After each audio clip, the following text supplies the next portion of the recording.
النبي المصطفى رسول الله صلى الله عليه وسلم خصوصا كاملا الشيخ الدكتور أحمد زهيري أن الله يتغشاه في الرحمة ويعلي درجاته في الجنة وينفعنا به وبجميع علومه في الدارين آمين آمين آمين اللهم آمين. الفاتحة. بسم الله الرحمن الرحيم الحمد لله رب العالمين الرحمن الرحيم مالك إياك نستعين اهدنا الصراط المستقيم صراط المغضوب عليهم ولا الضالين.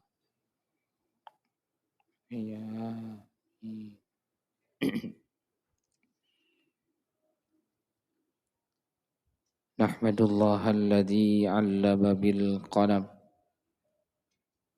علم الإنسان ما لم يعلم نصلي ونسلم على من أنزل إليه القرآن محمد صلى الله عليه وسلم وعلى آله وأهل بيته الكرام.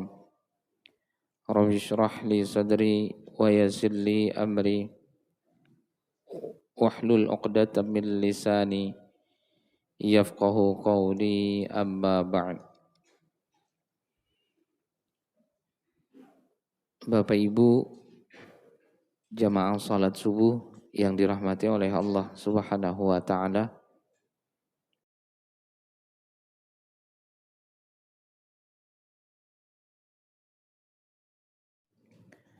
Nawaitu an a'takifa fi hadzal masjid sunnatan lillahi ta'ala.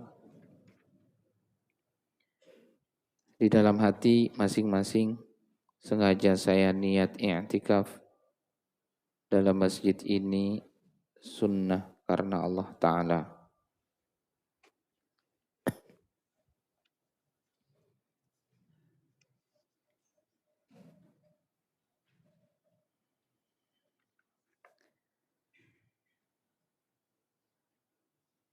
Jamaah salat subuh yang dirahmati oleh Allah Subhanahu wa taala. Pada subuh kali ini kita akan coba membaca di luar dari pembahasan ibadah, tapi masih dalam ranah fikih atau pembahasan fikih.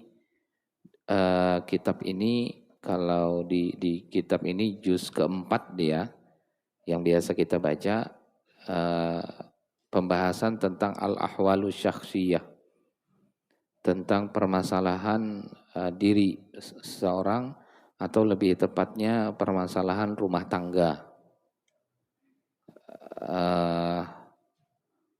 di mana kita tahu dalam rumah tangga ada suami istri bahasanya, atau ada pernikahan yang dibangun di sana.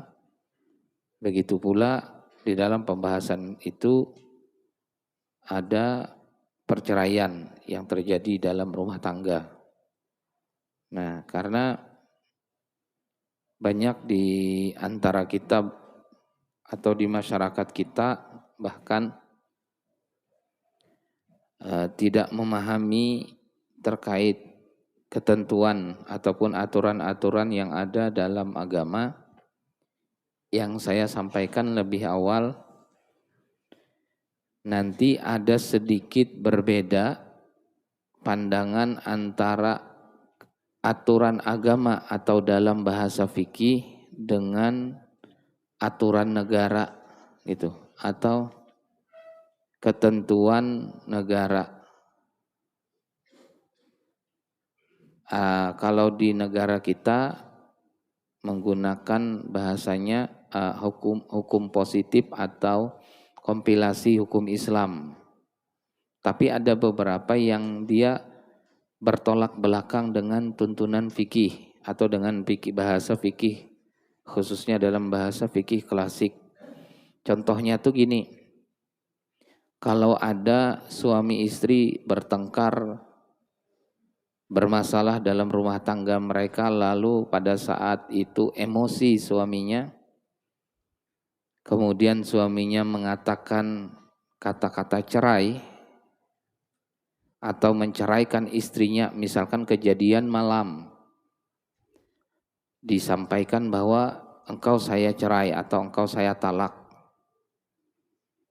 Dalam pandangan negara atau nanti khususnya pengadilan, maka pada saat itu suami istri ini tidak dianggap bercerai atau masih dipandang sebagai suami istri.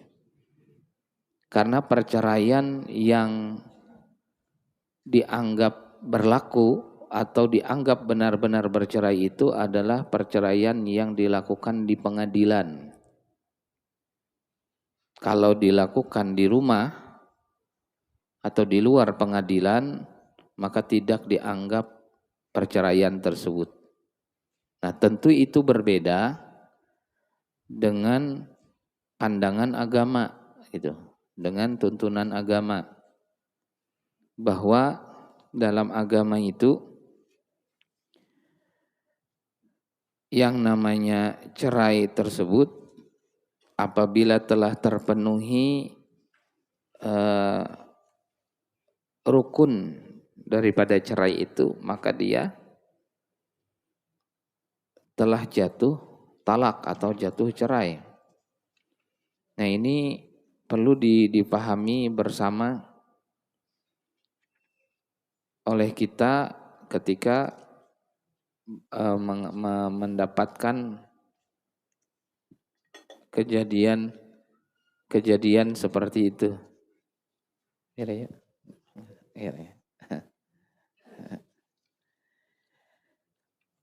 Dulu pernah kita sampaikan bahwa cerai ini serius dan bercandanya sama lah.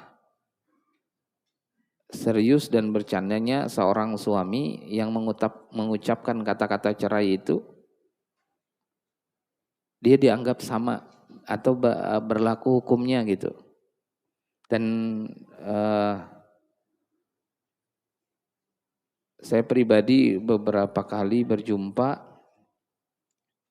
ya tentu saja kejadian perceraian ini atau bahasanya keluar kata-kata talak itu ya memang lagi emosi. Pasti lagi dalam keadaan emosi. Nah, namun dalam fikih jelas bahwa perceraian yang diucapkan atau talak yang disampaikan seorang suami kepada istrinya dalam keadaan emosi itu benar-benar terjadi atau berlaku hukumnya. Jadi tidak ada istilah talak itu tidak dianggap kalau lagi emosi atau lagi marah. Justru talak itu memang keluar pada saat emosi. Nah, memang lagi berkelahi makanya sampai keluar kata-kata tersebut.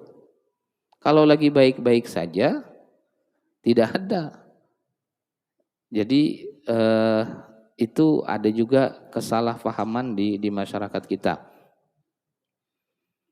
Yang kedua tadi, talak itu bercanda dan seriusnya sama.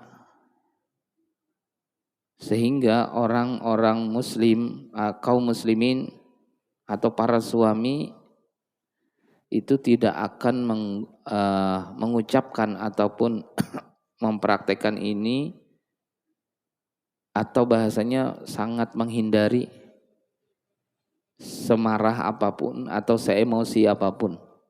Ya makanya ini pesan kepada kita semua, khususnya kepada para suami, lagi emosi bagaimanapun atau bagaimanapun keadaannya di rumah tangga kita, maka hindarkanlah kalimat-kalimat cerai atau kalimat talak tersebut atau kata talak itu. Begitu pula dengan bercandanya juga sama gitu kan. Nah, lalu yang baru kami temui ini talak dengan pesan melalui WA ataupun SMS. Biar kita pahami bersama bahwa kata-kata cerai atau talak melalui SMS itu memang tidak serta-merta langsung jatuh cerai, langsung jatuh talak, tidak.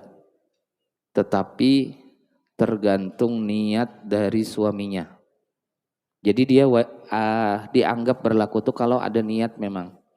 Kalau tidak ada niat dalam arti hanya bercanda, maka masih belum dianggap. Atau misalkan hanya suami misalkan mengancam istri saja, menakut-nakuti misalnya. Maka dia tidak dihukumi jatuh cerai meskipun sudah terkirim dibaca oleh istrinya bahwa kata-kata di situ suaminya menceraikannya. Jadi ini dianggap sebagai talak kinayah namanya. Nah, berarti kembali ke ginilah. Jadi talak itu ada dua atau cerai itu. Ada talak inilah yang pertama dalam bentuk ucapan langsung.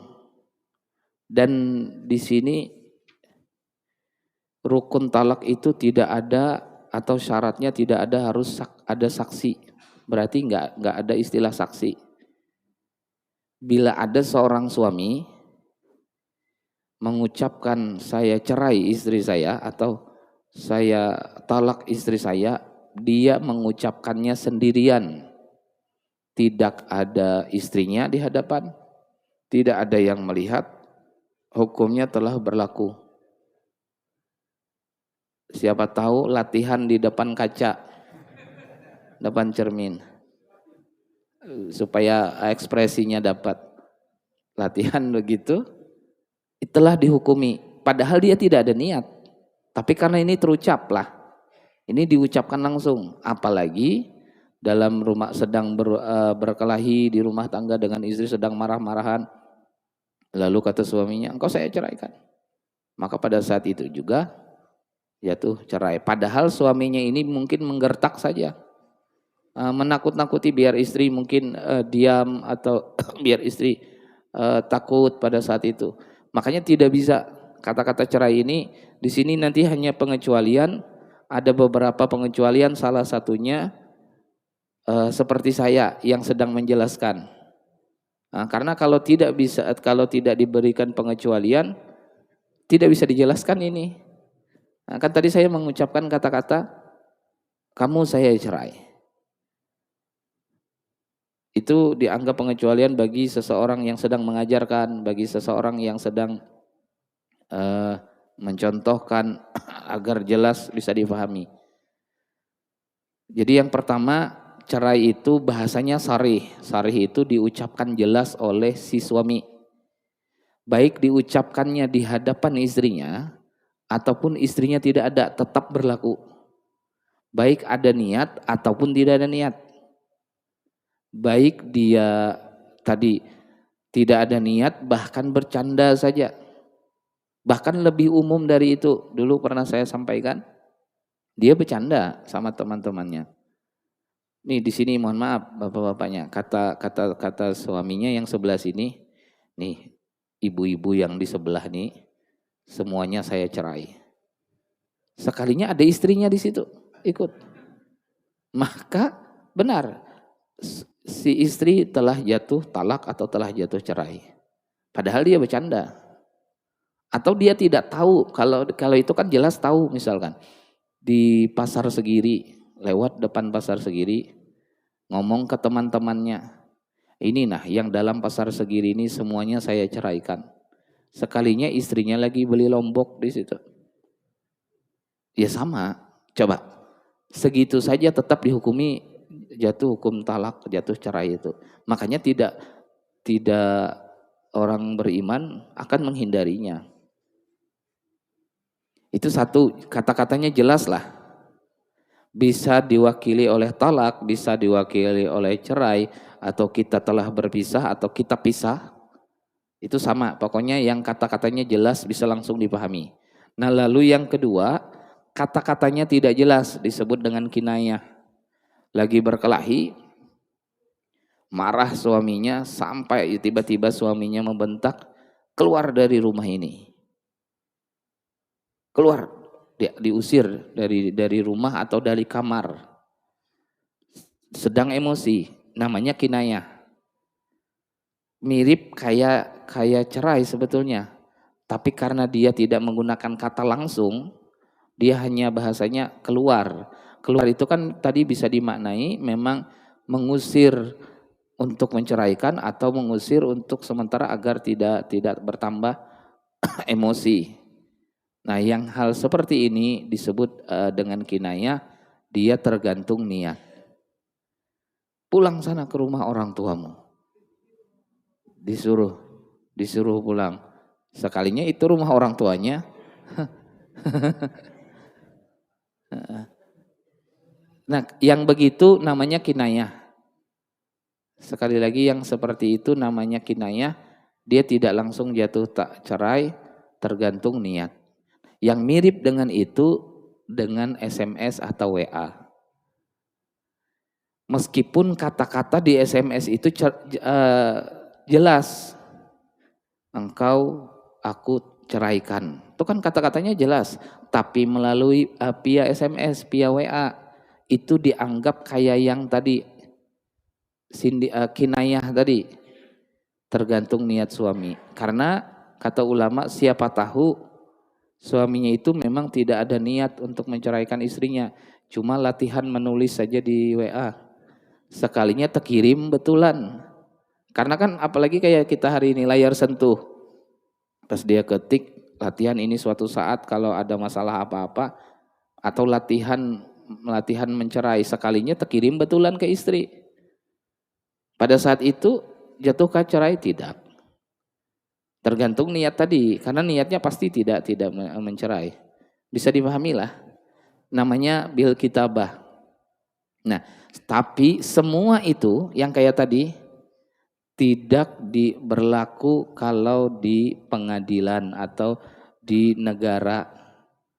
Kalau yang kejadian kayak gitu, nah suami bilang engkau saya ceraikan, langsung kita datang ke orang KUA ataupun kemudian ke pengadilan, tanya ini bagaimana rumah tangga kami ini, apakah sudah cerai?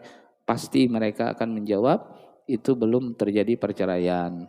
Karena perceraian yang dianggap itu adalah perceraian yang dilakukan di pengadilan saja. Nah ini beda jadinya kan.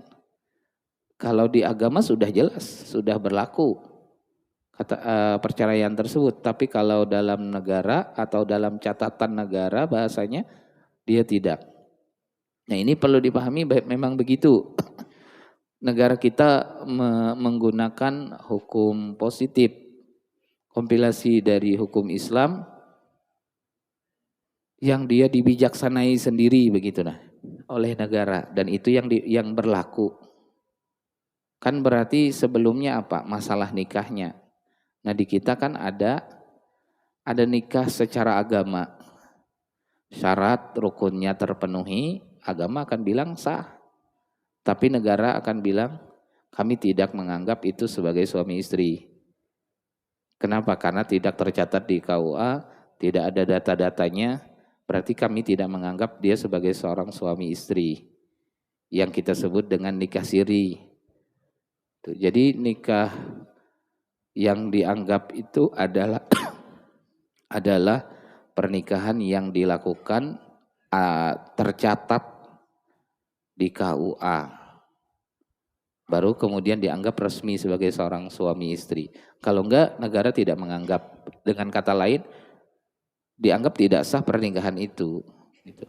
Ini jadi kayak dua hal yang berlainan atau bertolak belakang. Tapi saya pribadi melihatnya bahwa satu sisi kita sebagai warga negara Indonesia, di sisi yang lain kita sebagai orang Islam atau agama, ada keyakinan yang kita anut, itu agama Islam. Maka saya masih cenderung dengan ketika aturan agamanya telah menyatakan sah ataupun telah berlaku, maka itu yang kita praktekkan dalam kehidupan ini. Karena ya bagaimanapun agama itu pasti melekat pada diri kita gitu. Artinya selama seorang suami misalkan masalah cerai tadi, kemudian telah mengucapkan engkau saya ceraikan, meskipun negara menganggap itu tidak terjadi perceraian. Ya sebagai kita sebagai orang yang beragama tetap saja akhirnya menjaga diri bahwa ini telah terjadi perceraian. Kalau memang mau kembali bersama, maka harus segera dilakukan rujuk. Tapi agama tidak inilah. Negara tidak menganggap. Pokoknya gini, orang bercerai di rumah tangganya 2-3 kali bahkan. Begitu datang ke pengadilan, ini bagaimana rumah tangga kami ini? Karena suami saya telah, misalkan istrinya yang melapor, suami saya telah menceraikan saya. Kata negara, pulang saja ke rumah dan berkumpul saja sebagai seorang suami istri karena kalian tetap tidak dianggap berpisah. Kalian tetap sebagai seorang suami istri. Kalau ke pengadilan begitu. Kalau pengadilan, kalau kita di dalam aturan agama ya tadi, bercanda dengan serius, niat tidak niat, tapi dengan terucap kata-kata jelas, maka telah jatuh talak atau jatuh cerai. Lalu bagaimana dengan orang yang seorang laki-laki yang menceraikan istrinya atau mengucapkan kata-kata cerai, tapi dalam kondisi dia mabuk. Dalam keadaan dia mabuk, apakah jatuh talak atau jatuh perceraian? Ternyata saking inginnya dihindari ini, fikih, dalam bahasa fikih, perkataan orang yang mabuk tersebut dianggap telah jatuh talak. Padahal orangnya mabuk, yang mana kita tahu orang mabuk ini dia tidak sadar apa yang dia ucapkan. Dengan ketentuan mabuknya memang sengaja dilakukannya. Nah, jadi ada sedikit perbedaan. Maksudnya gini, ada orang yang memang biasa untuk mabuk-mabukan. Pada saat dia tengah mabuk itu, lalu kemudian dia mengucapkan kata-kata cerai di luar dari kesadarannya, tetap saja ucapannya yang jelas itulah kata-katanya, engkau saya ceraikan wahai istriku, padahal orangnya lagi mabuk begitu.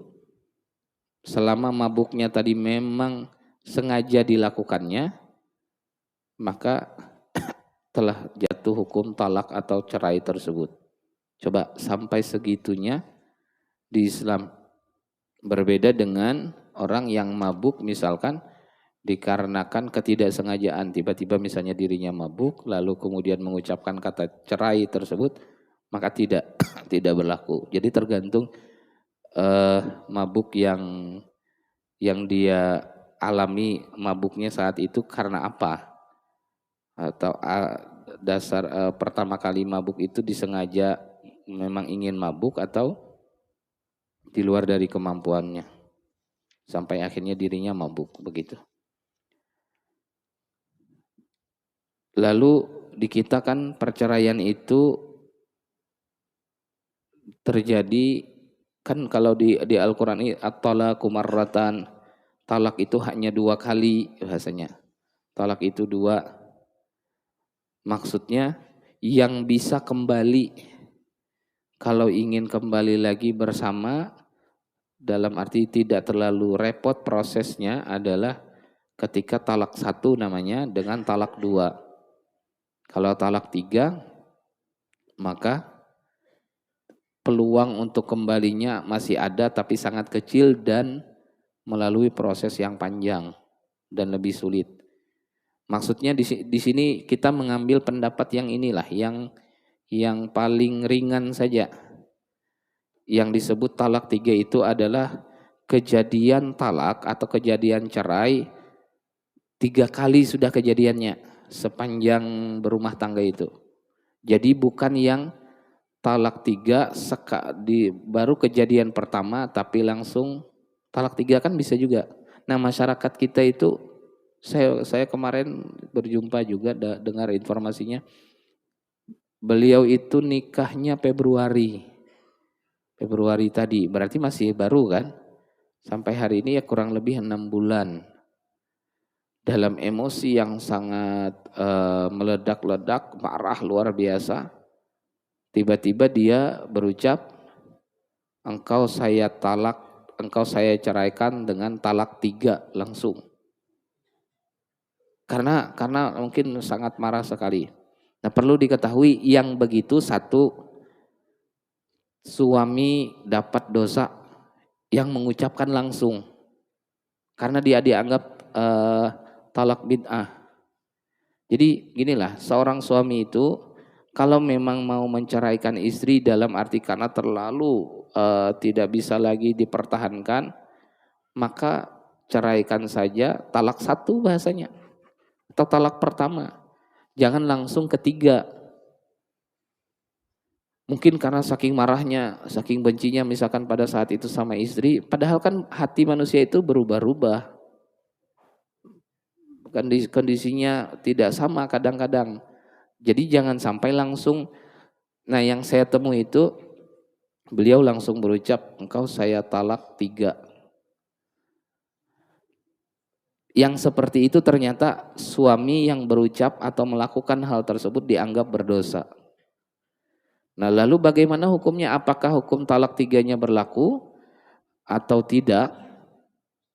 Kalau jumhur ulama atau mayoritas ulama memang menganggap sudah berlaku. Tapi ada beberapa pendapat lainnya yang menyatakan tidak, itu hanya terjadi talak 1 saja. Nah saya cenderung dalam kondisi masyarakat kita ini, saya lebih, karena kalau di Mesir sendiri, di Mesir itu sampai dijadikan undang-undang, seorang suami yang menceraikan istrinya langsung pertama kali tapi langsung talak 3 tetap dihukumi 1 saja atau talak, tergantung kejadian dia, bukan kata-katanya. Kata-katanya mengatakan talak 3, tapi ini baru pertama kali terjadi di rumah tangganya, maka dianggap sebagai talak 1 untuk memudahkan kembalinya suami istri ini bersama. Karena kan talak 3 itu tidak boleh lagi kembali dan tidak ada pakai masa iddah lah. Ini misalnya sudah 2 kali kejadian dalam rumah tangga, suaminya emosi mengucapkan kata-kata cerai, habis itu balikan lagi. Lalu kejadian yang ketiga, terjadi lagi perceraian, bahasanya seperti itu, tidak ada harus menunggu masa iddah, pokoknya langsung. Misalnya kejadiannya malam, maka malam itu juga suami istri ini sudah tidak mungkin bisa bersatu lagi, kecuali sang istri ini kurang lebih 3 bulan ke depan atau beberapa bulan setelah kejadian itu menikah dengan laki-laki lain. Hidup bersama dengan laki-laki lain, ternyata tidak cocok dengan laki-laki yang lain itu, kemudian bercerai kembali. Lalu jika ingin balikan dengan suami pertama baru bisa. Kalau sudah kejadian sampai talak 3, makanya di Al-Quran disebut hanya at-talaqu marratan, talak itu 2 kali aja. Karena kalau ketiga sangat fatal sifatnya.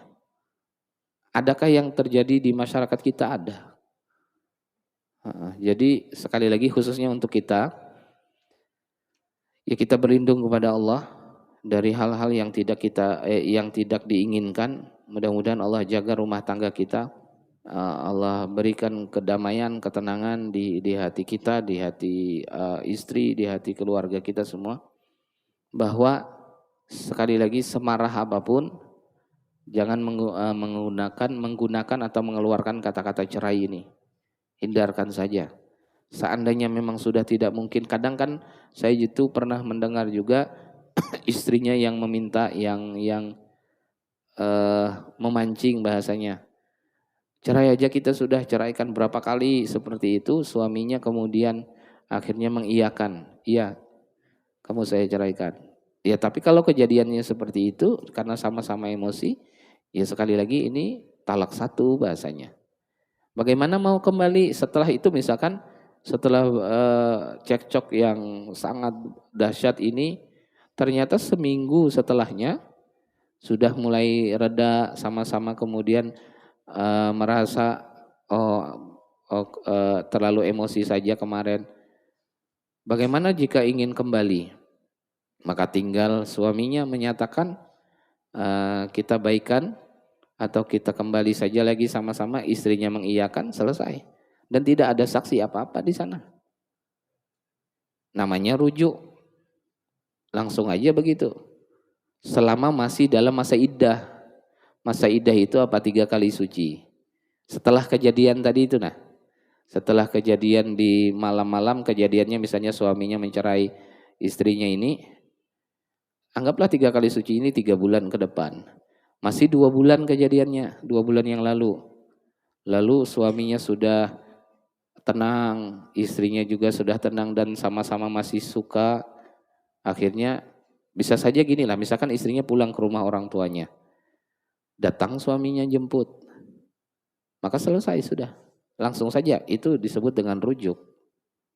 Dan haruskah nikah ulang? Tidak, tidak ada nikah ulang, langsung saja balik. Dan sudah resmi sebagai suami istri. Nah ini kan di luar pengadilan, kalau di pengadilan tadi tetap tidak dianggap karena pernikahan pengadilan tidak ada cerai kecuali dilakukan di pengadilan atau di depan hakim. Tapi kalau habis masa iddahnya, ini kejadiannya cerai, diceraikan oleh suaminya, diantar pulang atau disuruh pulang ke rumah orang tuanya, 4 bulan habis itu baru mau baikan. Maka pada saat itu kalau memang mau kembali boleh, bisa saja, tapi dengan akad baru lagi atau nikah ulang bahasanya. Harus ke KUA kah? Tidak. Karena sekali lagi KUA menganggap ini tidak cerai. Karena yang KUA tetap aja menganggap itu sebetulnya tidak cerai. Nah kalau kita memakai hukum negara saja, kita khawatir tidak nyaman di hati dengan ketentuan agama ini. Makanya agama itu kelihatannya lebih dekat di kita, melekat di diri kita.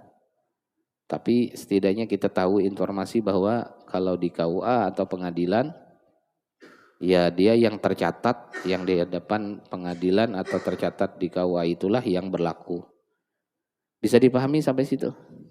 Nah jadi setidaknya ini sebagai bentuk pengetahuan, karena masalah talak ini, masalah cerai ini murni sebagai pengetahuan saja, bukan untuk dipraktekkan. Iya, kan kita rata-rata belajar itu sebetulnya untuk dipraktekkan. Tapi untuk ini jangan dipraktekkan, payah ini kalau dipraktekkan. Setiap sudah dapat ilmunya habis berceraian semua. Karena untuk mengamalkan ilmu katanya, bukan. Jadi ini sebatas benar-benar untuk pengetahuan kita. Pada intinya hal itu sesuatu, apa kalau dalam bahasa hadisnya? Abghadul halali indallah at-talaq. Sesuatu yang memang halal artinya tidak berdosa aslinya. Seorang suami mencerai istri atau terjadi perceraian antara suami istri itu, mereka itu tidak berdosa. Tapi mereka melakukan sesuatu yang sangat Allah benci. Meskipun mereka tidak dianggap melakukan dosa gitu. Makanya kita menghindari, sekali lagi kita akan mencoba sekuat tenaga untuk menghindarinya. Mungkin itu sebagai pengantarnya. Seperti biasa, silahkan jika ada yang ingin ditanyakan terkait tadi atau beberapa hal lainnya di luar dari pembahasan tadi, boleh silahkan. Nanti dari ibu-ibu ada. Boleh, silakan Ibu.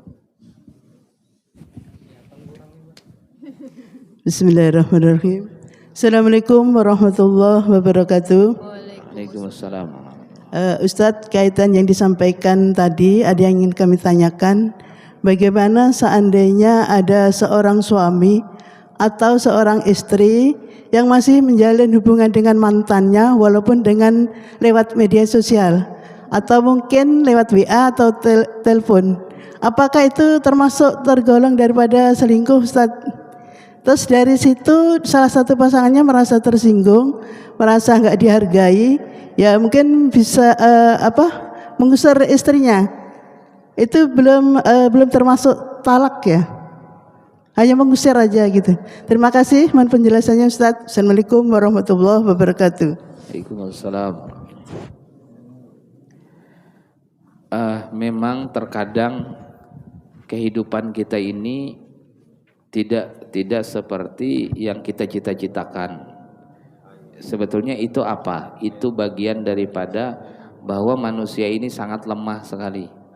Dia tidak mampu melakukan, tidak mampu mendapatkan apa yang selalu yang dia inginkan. bahwa di sana ada kekuatan yang mengatur dirinya. Saya yakin ibu-ibu atau bapak-bapak mungkin dulu punya cita-cita tinggi sekali. Semua orang kan begitu kalau ditanya tentang cita-cita. Bapak-bapaknya atau ibu-ibunya, mungkin ibu-ibu dulu punya bayangan akan punya suami yang begini-begini orangnya, yang ganteng, yang kaya, yang baik hati, yang penyantun, sekalinya dapat yang kayak gini. Begitu pula sebaliknya kan. Itu sebetulnya pertama tadi adalah bagian daripada bahwa kita ini sangat lemah sekali, tidak mampu melakukan apa yang seharusnya kita inginkan. Di sana berarti ada kekuatan besar yang disebut dengan takdir yang menentukan itu. Mungkin bapak-bapaknya juga begitu, punya cita-cita pokoknya nanti dulu lah waktu muda masih sebelum menikah, bayangannya ingin punya istri yang cantik, yang penyayang, yang penyabar, yang pemahaman, sekalinya dapat sebaliknya kayak yang ada ini. Misalnya berarti kan di luar dari keinginan yang dulu gitu kan. Nah lalu tadi misalnya ada sih sempat yang ditanyakan tadi, sempat dekat atau melihat seseorang yang kayaknya masuk sesuai cita-cita itu. Ternyata sekali lagi di sana Allah ingin memperlihatkan kamu tidak bisa mengaturnya. Ada kekuatan besar, ada kehendak yang lebih besar, yaitu kehendak Allah. Disebut dengan takdir. Akhirnya menikahlah dengan perempuan yang lain yang hari ini menjadi istrinya. Berarti tadi disebut mantan bahasanya. Lalu hari ini ketemu lagi khususnya di media sosial. Wah ini mantan saya dulu yang sebetulnya saya tuh ingin sekali dengan dia ini dulu. Nah, padahal sudah sekarang sudah punya pasangan hidup. Lalu yang pertama tadi ditanyakan bagaimana ketika dia berhubungan kembali, dalam arti di media sosial saja.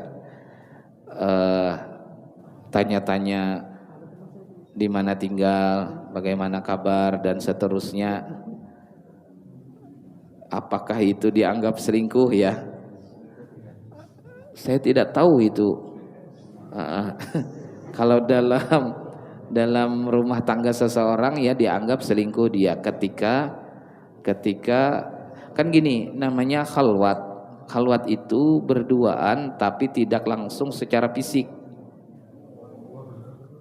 Via WA, via media sosial itu kan benar-benar mereka hanya berdua aslinya. Hanya berdua. Dalam arti komunikasi itu terjadi hanya mereka berdua. Beda dengan ketika di grup ya. Kalau grup itu kan ada yang lain yang menyimak pembicaraan itu. Kalau itu kan nggak ada. Berarti kalau ditanya apakah itu selingkuh, jawabannya iya. Kalau seperti itu, berarti apa yang harus dilakukan? Menghindari itu. Tapi apakah tidak boleh kemudian ada komunikasi sebatas apalah bahasanya, ya sekedar bertanya kabar atau di mana tinggal sekarang misalnya. Kalau saya perhatikan dalam batasan untuk menjaga kebaikan rumah tangga itu tetap saja dihindari. Kenapa? Karena orang tersebut pernah sebagai cita-cita untuk hidup bersama tadi. Nah, dia sifatnya untuk menutup peluang itu, gitu. Jadi mohon maaf Ibu, kalau memang ada begitu, nggak usah aja blokir aja nomornya, nggak usah lagi dihubungi. Oh dianggap sombong? Bukan seperti itu. Konsep sombong itu tidak begitu. Jadi tidak perlu. Karena sekali lagi kita sekarang Allah takdirkan dan Allah itu maha baik. Apa yang hari ini Allah takdirkan maka itu adalah yang terbaik untuk kita. Artinya mohon maaf Bapak dengan istri yang ada sekarang, ibu-ibu yang suaminya yang ada sekarang, itu adalah bagian daripada takdir Allah. Dan kita yakin Allah itu maha baik. Berarti apa yang Allah tetapkan hari ini adalah yang terbaik untuk kita. Jadi nikmati aja suaminya yang ada sekarang. Begitu pula suaminya nikmati istrinya yang ada, karena ini anugerah yang Allah berikan begitu. Lalu kemudian tadi ya itu aja ya. Jadi intinya itu dianggap selingkuh dan tidak usah lagi komunikasi. Ya kalau sebatas memandang-mandang di media sosial atau melihat-lihat beritanya, tapi kan tidak komunikasi, tidak terlalu masalah. Nah, mudah-mudahan Allah jaga keutuhan rumah tangga kita semua. Bismillahirrahmanirrahim. Kita akan nanyakan ini, kalau masalah yang barusan dipaparkan Ustadz ini terlalu sensitif, jadi saya nanya aja takut. Jadi tanya yang lain aja saya. Begini, ini masalah iman. Di dalam rukun iman itu kan ada yang qada dan qadar, artinya baik buruk gitu. Apakah qada dan qadar itu bisa berubah sebagaimana kalimat ud'uni astajib lakum itu nah gitu. Terima kasih. Baik. Apakah takdir itu bisa berubah atau qada dan qadar itu bisa berubah? Jawabannya tidak bisa kalau dari sisi Allah. Artinya apa yang Allah tetapkan pasti itu terjadi. Tapi dari sisi manusianya mungkin bisa. Mungkin bisa itu artinya masih mungkin, masih bisa berubah memang. Tapi gini, kita kan tidak pernah tahu takdir itu yang mana kan. Kita tidak pernah tahu kita itu ditakdirkan jadi apa. Kita tidak pernah tahu ditakdirkan menikah dengan siapa. Kita tidak pernah tahu akan bekerja di mana, tinggal di mana. Itu kan takdir semua yang hari ini telah berlaku di diri kita. Lalu karena ketidaktahuan itu secara syariat, ya kita diminta melakukan usahanya. Yang kemarin seyogyanya bahwa kita akan menjadi petani, ternyata justru dengan kita melakukan menjalani pendidikan misalkan, lalu pendidikan yang berbeda dari masalah pertanian, tiba-tiba hari ini hidup kita justru bukan di bagian pertanian tapi misalkan di bagian perdagangan dan lain sebagainya. Lalu kita merasa, oh ini berarti takdirnya berubah dari sisi kita. Padahal dari sisi Allah memang Allah sudah tahu bahwa orang ini nanti akan menjadi pedagang. Berarti apa? Tidak ada yang berubah dari sisi Allah. Gitu. Nah, jadi kalau dalam bahasa dari sisi manusia, ia masih ada bahasa kemungkinan begitu. Nah, kata-kata yang bisa merubah ketentuan itu hanya doa, kata Rasulullah itu dari hadis, atau anjuran-anjuran berdoa itu apakah merubah takdir yang di sisi Allah? Tidak. Tapi merubah takdir dari sangkaan, bisa seolah merubah takdir dari sisi kita atau sangkaan kita. Dulu kita sedang dalam keadaan sakit yang payah, lalu dengan doa akhirnya penyakit itu hilang dari diri kita. Lalu kita merasa ada perubahan takdir di sana. Padahal justru di sisi Allah memang sudah Allah tentukan bahwa masa sakitnya sekian, masa sehatnya sekian. Berarti sebetulnya tidak ada yang berubah. Nah, jadi kita tugasnya apa? Tugasnya menjalani apa yang menjadi bagian kita. Bagian kita ya bahasanya berusaha. Orang kita mengenalnya istilah ikhtiar. Ikhtiar itu, pastikah ikhtiar itu akan membuahkan hasil? Tidak, tetap aja tergantung takdir yang ada di sisi Allah. Jadi kalau kemudian Allah sudah tetapkan itu, tidak akan bisa dihindari, tidak akan bisa didapat kalau memang bukan takdirnya bahasanya. Jadi ya sudah. Itu juga ingin menyampaikan tidak ada mampunya sama sekali kita ini. Tidak ada kekuatan sedikit pun. Makanya ada kalimat la haula wala quwata itu illa billah. Gak bisa. Terus usaha, berarti kalau begitu gak usah usaha. Bukan, tadi usaha itu ingin merubah takdir, tidak. Usaha itu setidaknya membuat Allah suka dengan kita. Takdirnya sudah Allah tentukan. Allah senang saja melihat kita usaha. Allah senang saja melihat kita berikhtiar. Pastikah dapat dari ikhtiar itu? Tergantung takdir yang telah Allah tetapkan. Mungkin sederhananya seperti itu. Sebagaimana saya selalu sampaikan, saya pernah sampaikan juga begini.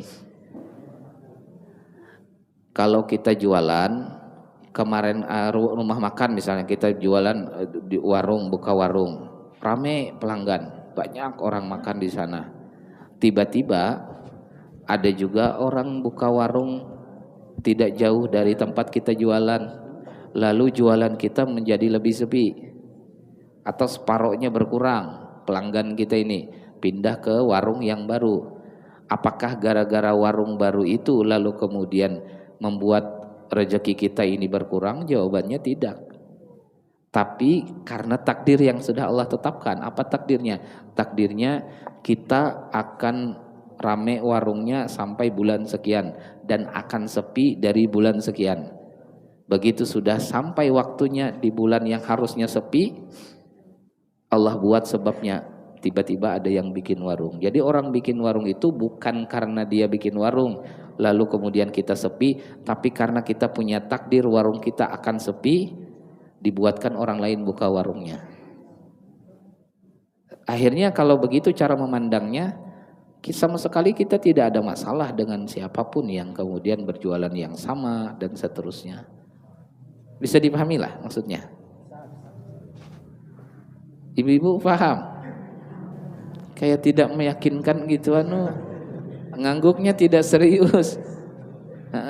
Tapi ini konsep takdir. Konsep takdir itu begitu. Pokoknya sekali lagi, kita jualan rame 2 bulan rame, bulan ketiga sepi. Kenapa bulan ketiga sepi? Karena ternyata yang kita lihat nih, tidak jauh dari kita jualan itu ada juga orang jualan yang sama.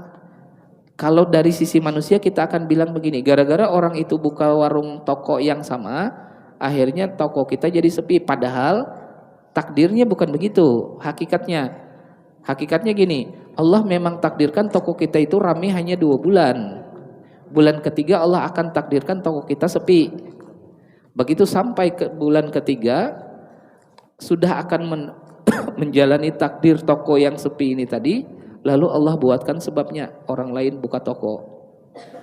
Lalu kelihatan sepi. Padahal tidak buka orang itu toko, takdirnya kalau memang sudah ditetapkan di bulan ketiga akan sepi, akan ada sebab-sebab lain, tidak mesti harus itu. Nah itu sebabnya aja. Lalu kita tidak ada masalah. Kita sudah paham bahwa memang ini loh Allah takdirkan gitu. Bisa dipahami? Nah, kalau tidak paham biar aja, tidak apa-apa. Tadi Bapak silakan. Bismillahirrahmanirrahim. Assalamualaikum warahmatullahi wabarakatuh. Waalaikumsalam. Pak Ustadz, tadi kan pembahasannya masalah cerai Pak ya, Pak Ustadz ya. Saat ini yang terjadi di zaman sekarang ini terlalu banyak perselingkuhan Pak Ustadz, apalagi di kantor-kantor. Dan pernah kami tanya, ada Ustadz di kantor yang datang, apa sih dosanya selingkuh itu, kok banyak betul orang selingkuh ini, sampai sudah ke hotel kemana-mana. Ternyata kata Ustadz itu dosanya 80 tahun di dunia. Jadi kalau akhiratnya jadi dikalikannya 1000 katanya. Tapi tetap aja di kantor itu banyak yang selingkuh Pak Ustadz. Apakah memang betul dosanya sebesar itu Pak Ustadz? Itu yang saya tanya. Wassalamualaikum warahmatullahi wabarakatuh. Waalaikumsalam. Jadi pertanyaannya, apakah betul dosanya sebesar itu? Kalau tidak sebesar itu, rencana mau iya. Jadi ini memang hampir ada kaitannya dengan pertanyaan tadi bahwa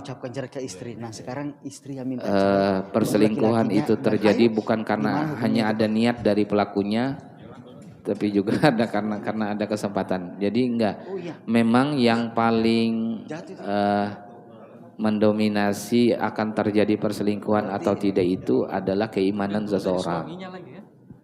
Ketika memang dia punya keyakinan bahwa Allah ini maha melihat, Allah maha mengetahui, dan Sebetulnya semua orang yang selingkuh itu dari sisi pengetahuan agamanya setidaknya, seandainya ditanya dengan pertanyaan sederhana saja, dia melakukan selingkuh. Ini mohon maaf lah, selingkuh dalam arti bukan yang buruk dalam bahasa berhubungan suami istri dan lain, itu enggak. Sebatas misalkan tadi sering ngobrol dan lain sebagainya, hanya sebatas itu, tapi kan dalam rumah tangga dianggap sebagai perselingkuhan sudah. Nah lalu seandainya ditanya dengan pertanyaan sederhana, ketika dia ditanya, kira-kira yang dia lakukan itu Allah senang, Allah suka atau tidak? Dia sudah tahu jawabannya, tidak, Allah tidak suka. Kan gitu. Ketika ditanya, nih laki-laki perempuan satu kantor, sering keluar makan bersama, sering bercanda-canda dan lain sebagainya, yang kalau diketahui istri ataupun pasangan suami daripada perempuan tersebut ditanya suka atau tidak suka, pasti jawabannya tidak. Begitu juga dengan ketika dia ditanya, nih makan bersama, sering keluar bersama, karena satu kantor tadi. Ketika mereka itu ditanya, ini seandainya ketika dia ditanya, yang kalian lakukan ini Allah senang atau tidak? Mereka tahu jawabannya. Allah tidak senang, Allah tidak suka. Nah, tapi kenapa dilakukan? Ya karena tadi ini bicara tentang kualitas iman. Kualitas imannya di situ. Bahwa rukun iman yang pertama itu adalah percaya bahwa Allah itu, Tuhan itu adalah Allah.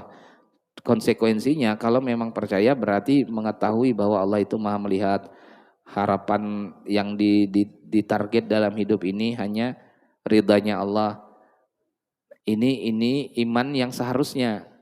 Jadi sekali lagi, yang paling mendasar itu kenapa terjadi hal-hal seperti itu, karena keimanan kepada Allah tidak bukan pengetahuan lah. Kalau pengetahuan bisa jadi tahu, tapi kalau bicara iman ini dia bicara di hati, bicara rasanya.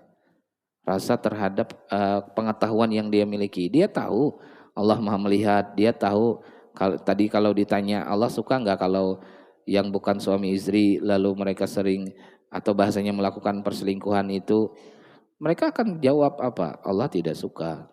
Tapi kenapa dilakukan? Ya karena tadi sekali lagi masalah keyakinan akan ada peradilan Allah, akan ada ketidakridhaan Allah terhadap itu. Nah, sementara tujuan kita hidup ini kan yang paling penting adalah bagaimana Allah ridha dengan kita. Ya bicaranya iman di sana, Adapun kemudian masalah sekian dosanya, seberapa besar dosanya, itu bagian dalam syariat namanya. Terkadang memang perlu disampaikan itu, perlu diingatkan. Kalau tadi ditanya benarkah begitu, jawabannya iya. Jawabannya iya, memang seperti itu. Buruk sekali bahasanya. Mudah-mudahan kita takut terhadap itu semua, ya kemudian bisa menjaga diri. Tentu saja juga tetap semoga Allah beri kemampuan untuk menjaga diri itu. Karena makin banyak godaannya, makin berat ujiannya. Mungkin seperti itu. Selanjutnya silakan di belakang, boleh silakan. Boleh. Terakhir Pak Ustadz. Assalamualaikum warahmatullahi wabarakatuh. Waalaikumsalam warahmatullahi wabarakatuh. Ini mungkin mengulang aja kembali masalah perceraian tadi. Ini masih kurang sip kayaknya. Kalau tidak ditanyakan lagi. Ini Pak, ini di dalam rumah tangga ini kan ya namanya masalah-masalah ini kan pasti ada. Benar. Ini misalnya istri nih marah. Nah dia minta cerai ke suami gitu nah. Iya. Suaminya ini diam. Tapi saking si suami juga emosi ini, ia mengiyakan gitu. Tapi dia artinya bercanda aja gitu nah. Itu hukumnya gimana Pak? Tidak ada niat ya. Iya. Iya, tapi mengiyakan. Iya, bilangnya. Nah, jadi tadi yang tidak perlu ada niat, tidak, pokoknya apapun niatnya, hukumnya tetap jatuh ketika suaminya memang langsung berucap. Ya kan? Itu yang pertama tadi. Nah, lalu bagaimana seandainya kita cerai aja, kita pisah aja, tapi ini permintaan dari istri. Iya. Permintaan dari istri. Kalau kita lihat ketentuannya ternyata itu masuk kinayah. Masuk kinayah itu apa? Memang tergantung niat suami. Bukan soreh. Karena kalau yang kan cerai itu ada dua. Ada yang soreh, ada yang kinayah. Yang soreh ini tanpa niat. Tanpa apa-apa, pokoknya kalau terucap langsung. Dan itu datang dari suami. Nah sekarang yang kedua, permintaannya karena istrinya marah, emosi. Pisah aja kita, cerai aja sudah kita kalau begitu. Suaminya diam, tapi dipaksa oleh istrinya, dibuat makin emosi. Akhirnya suaminya bilang begini, iya sudah. Maksudnya iya sudah itu mungkin dua. Satu, iya sudah agar istrinya diam saja saat itu. Yang kedua, memang dia ingin menceraikannya. Makanya apa? Dia kategorinya kinayah. Tergantung niat suami. Tergantung niat suaminya. Kalau suaminya mengiyakan supaya meredam istrinya supaya tidak lagi meminta-minta seperti itu, maka sebetulnya tidak jatuh cerai. Artinya tidak apa-apa di sana. Karena suaminya sebetulnya masih sayang, tidak ingin menceraikan, tapi karena istrinya ngotot begitu, lalu dia iyakan. Nah, iyanya dia ini sekali lagi hanya untuk membuat istrinya diam sementara.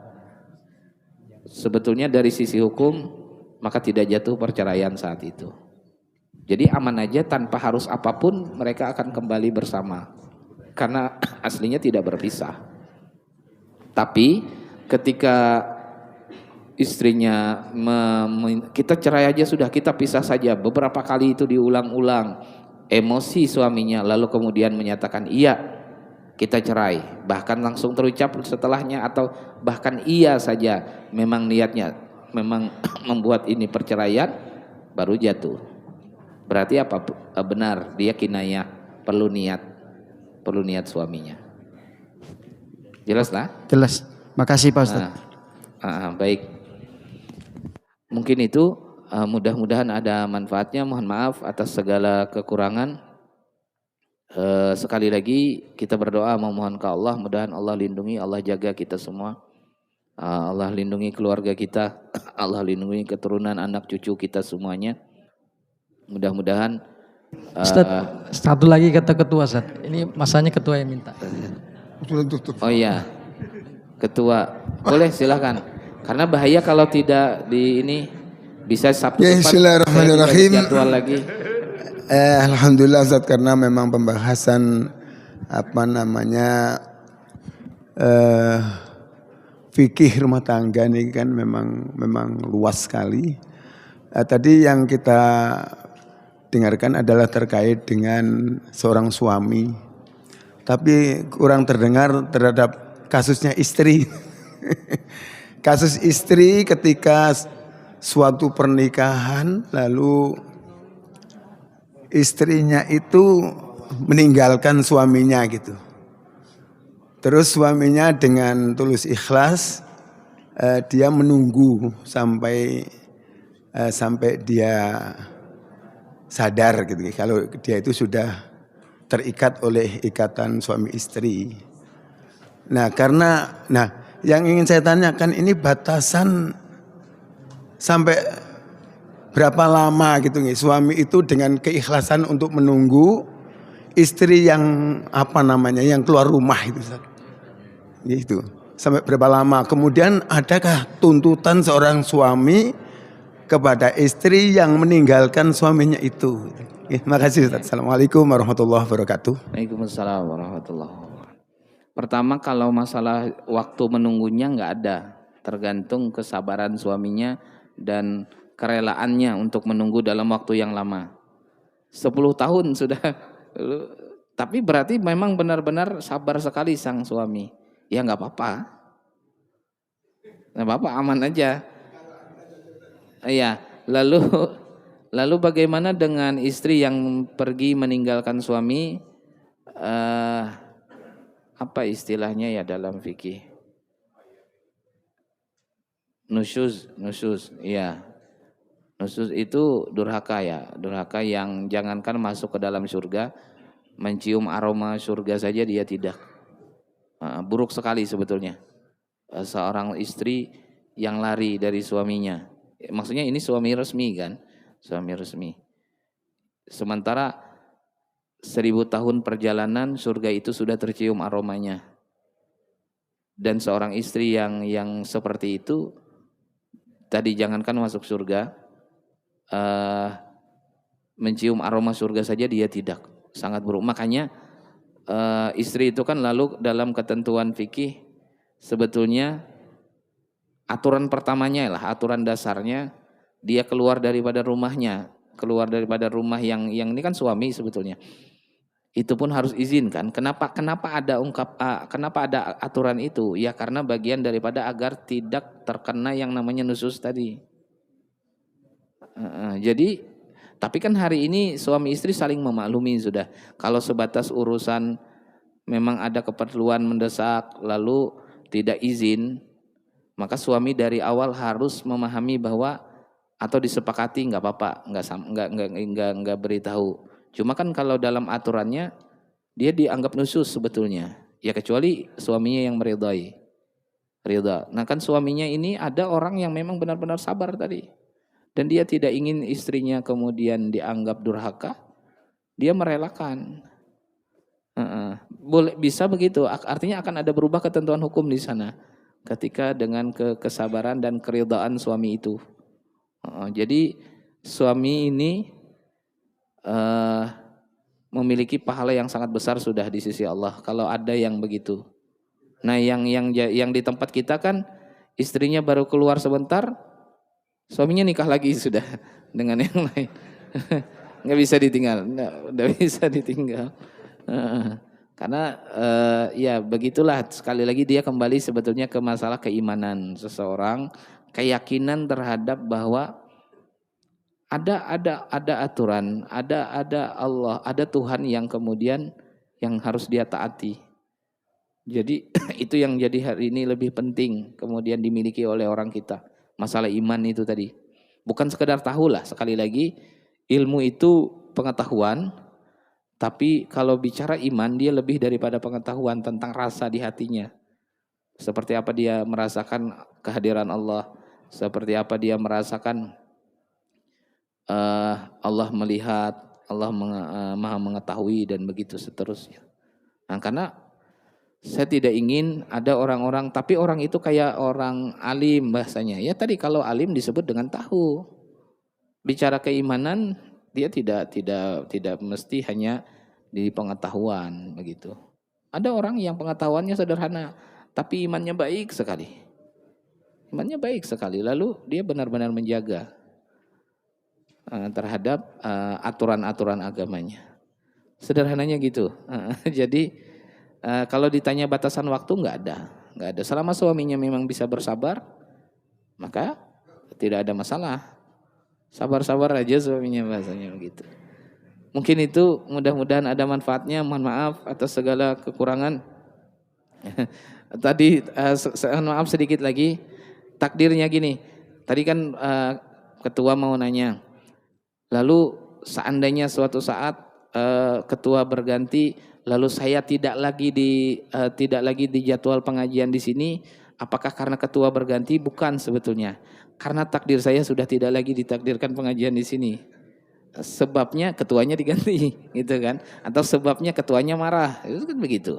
Jadi ya semuanya tetap saja yang berlaku itu apa yang Allah takdirkan, apa yang Allah tetapkan. Kita hari ini hanya menjalani saja. Nah, mudah-mudahan Allah ridha dengan kita semua. Amin. Amin ya rabbal alamin. Salat. Insya Allah kita mengqadha salat maghrib. Sekali lagi kayak biasa, yang merasa pernah ada tertinggal salat maghrib, nanti kita salat maghrib sama-sama niatnya kayak biasa. Sengaja saya salat maghrib 3 rakaat mengqadha jadi makmum karena Allah Ta'ala. Tapi yang merasa tidak ada tertinggal salat maghrib, silahkan laksanakan salat duha sekarang kalau mau untuk salat sunnahnya. Nah, tapi yang ingin ikut salat berjamaah mengqadha salat maghrib. Bisa ibu-ibu lah? Oke, kita tutup dengan doa kafaratul majlis. Subhanakallahumma wa Bismillahirrahmanirrahim. Subhanakallahumma bihamdika asyhadu an la ilaha illa anta astaghfiruka wa atubu ilaik. Assalamualaikum warahmatullahi wabarakatuh. Waalaikumsalam warahmatullahi wabarakatuh.